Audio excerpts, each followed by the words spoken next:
Today, I'll try to convince you why you should be reading more often, and I'll even give you some book recommendations. Hi, I'm Jenny with Kids Learning for Life, and I personally am a book lover, but I know not everyone is naturally drawn to books like I am. So first, I'll start out with this list of books that I personally recommend for adults to read. These are must-reads for anyone, in my opinion. And then after that, I will go over why you should read and how you can fit reading into your busy schedule. Okay, so let's start with my first recommendation. This one might surprise you. This is Frankenstein by Mary Shelley. So you might think you know what this book is about. You might think it's about a monster named Frankenstein. You're wrong! A lot of people think they know what this book is about, but you really don't unless you read it. It's like this story within a story within a story. It creates this like amazing framework around these different characters and their lives. And it's about creation, it's about education, it's about how people can really become corrupt and what causes that. I mean, there are so many different lenses that you can really look at this book through. And personally, I recommend this for homeschool parents because I think that one lens you can read it through is the way that education can really be detrimental to kids. And by education, I mean like further education, like going off to college, sending your kids off to school, that kind of thing. So I highly recommend this. It's not super duper long, and it's actually way easier to read than you might expect. It's not so like Shakespearean or super old. So I highly recommend you read Frankenstein at least once in your life. Okay, so another book that I want to recommend that's a little more modern is Mythos by Stephen Fry. I think that having a good basic knowledge of the Greek myths is really formative in anyone's education or just life. I think that the Greeks got a lot of stuff about human nature right, honestly, just by the way that the Greek gods acted and what each of them represented. And I think that Stephen Fry, who's actually an actor you may have heard of already, just nails the storytelling of all of this. He does this in a modern way. He does this in a way that makes sense to us, and it's super easy to read. It's broken down kind of based on the characters. So it's not like you sit down and you read this entire like Odyssey type tale. It's really easy to read in digestible chunks, and it's super funny and enjoyable. So I highly recommend Mythos by Stephen Fry. This is like one of my favorite books ever. And something so fun about reading Greek myths is that once you know kind of the background of these Greek myths, kind of further than just watching Disney's Hercules, you really see just like its influences everywhere in modern art and modern life. So it's really interesting.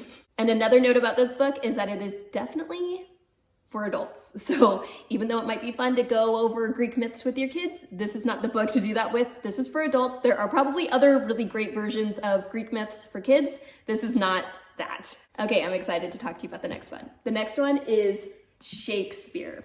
So this is my copy of Tales from Shakespeare. This is actually a compilation of retellings of Shakespeare plays by Charles and Mary Lamb. This is what I use for my kids, so we're not actually reading entire Shakespeare plays, but this is beautiful. We love doing this. It really makes it digestible for the kids. So this is a great option if you're kind of just dipping your toe into Shakespeare, because I know Shakespeare can be scary for people. I don't really understand it though, because Shakespeare is so fun. Like, there's something for everyone when reading Shakespeare. And then of course, because I'm a nerd, I have this like complete works of Shakespeare book.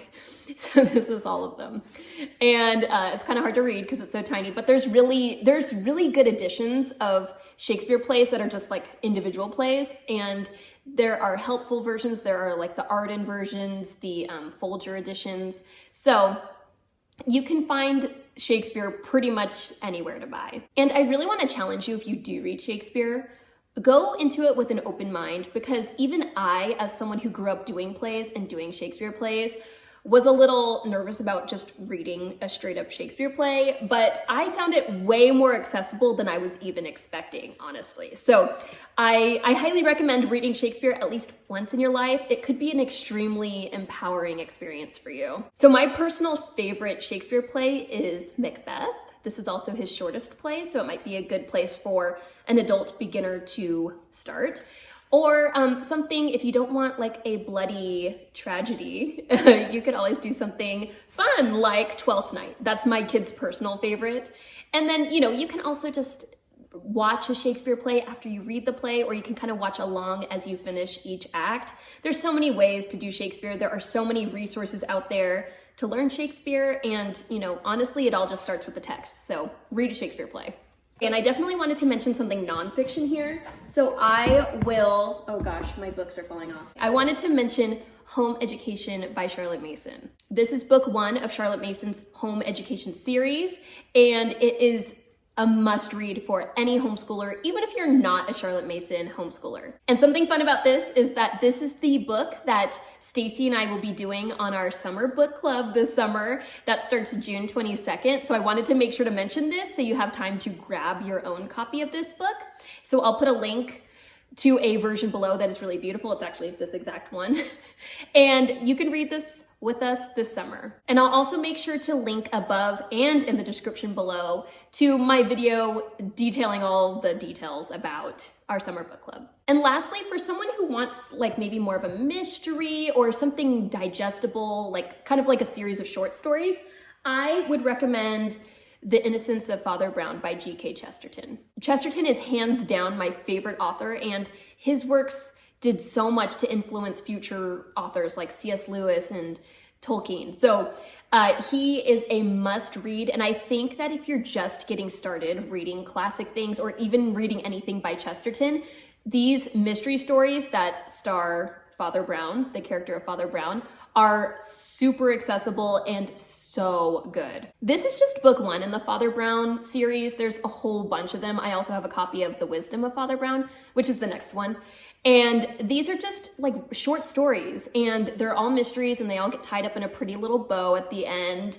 And so you don't have to read a whole book to really get that whole storyline progression with a beginning, middle, and end. Chesterton does an amazing job in short story form in the Father Brown stories. Okay, now that you have some books that you have added to your to-be-read list, I want to talk about why reading is so important for adults. I think for me, reading is a really great way to do something for me. You can think of reading as a sort of meditation, instead of spending time on your phone or instead of cleaning, even though that is necessary a lot of the time.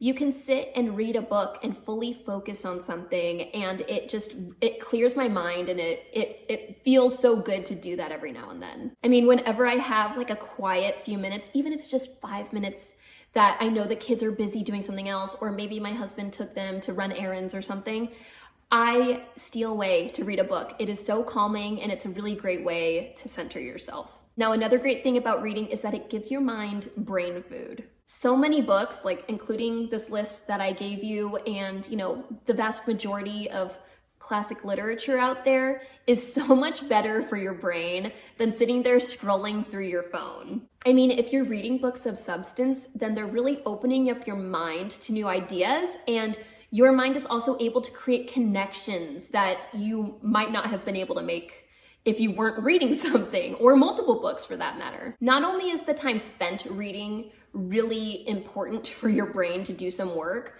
but you might even find yourself kind of ruminating on what you've read later on. I mean, I cannot tell you how many times I have kind of stayed up late at night thinking about the themes from the most recent book I read, or like something that's perplexing me about it. I mean, these things are they're so crunchy, there's so much to them, there's so much substance, and that is just so good for your brain to have something to work on like that every now and then. Now, as a homeschooler, this last reason why you should read will probably be the most important to you. And this is that when you read books, this models reading to your kids. If you want to encourage your kids to sit down and read a book instead of doing something else like watching a movie or playing with something that has a screen or whatever else, simply sit down and read a book, your own book, to yourself in front of them. This will normalize creating reading as a daily habit that you do. And I can't tell you like how formative this has been for my kids, because I've gone through periods of time where I haven't had as much time to read, and I notice in those times they are not as likely to pick up their own book and read to themselves or try to learn how to read. It is the times when I sit down, and I try to make time every night, like before bed, to sit down and read for at least a few minutes, and it kind of models to them that this is what we do. This is how we calm down. This is something that we do every day. We create a little bit of a habit out of it. So I'll notice that without me even saying anything, they'll go and they'll grab their books and they'll sit down and they'll read like right next to me or, in the same room. And it's really cool. It's a great bonding time and it's so good for all of us to do. So hopefully now you're convinced that, reading is important for everyone, adults and children alike. And so now I will share some resources that might help you. My personal favorite way to read is reading in community, and I don't personally have a local book club that I am a part of, so I read in community with book podcasts. My 3 favorites of these are The Literary Life, Close Reads, and Young Heretics, all of which I will link to below. Each of these podcasts do different books at different times on different schedules. So I always have kind of at least one podcast I'm kind of reading along with. And that for me motivates me.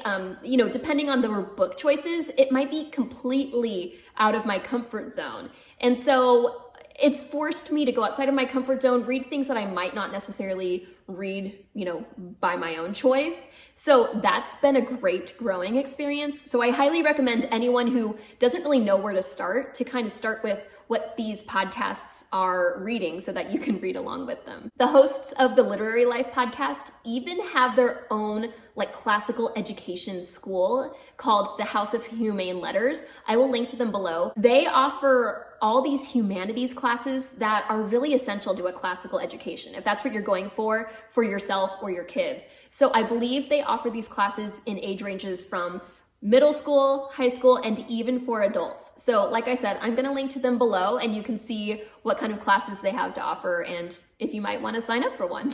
And always, for busy people, because I know all of us homeschool parents are super busy, trust me, I always recommend using audiobooks. So if you were to see me on a normal day in my house, I would either be working or doing dishes or stuff around the house or stuff around the property, and I usually have an AirPod in.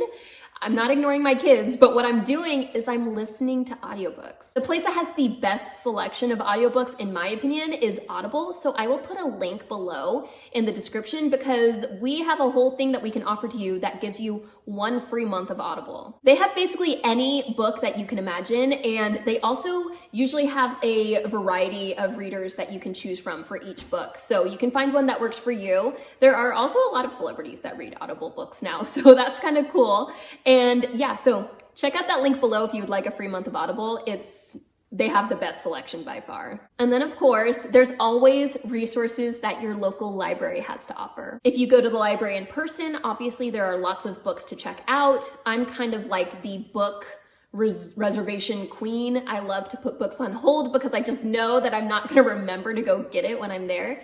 So I take full advantage of that program where on the app or on the website, if you log in with your library card information, they will put books on hold for you so that they're all just there, easy for you to pick up when you go in. My local library even has some book clubs that they have to offer. So that's always a great option if you want to read in community, in person, with others in your community. And then another great thing that my library has to offer is some apps that help, you can find audiobooks on them. So like places like Libby, Hoopla, or Overdrive, these are common apps that even your local library probably offers for if you want to be able to read audiobooks for free. If you would like more book recommendations, then I highly recommend checking out Living Book Press, and I made a whole video of my Living Book Press haul, so I will link to that right over here. And I know a lot of these books are for children, but come on, kids kind of have the best books. See you next time, and happy homeschooling.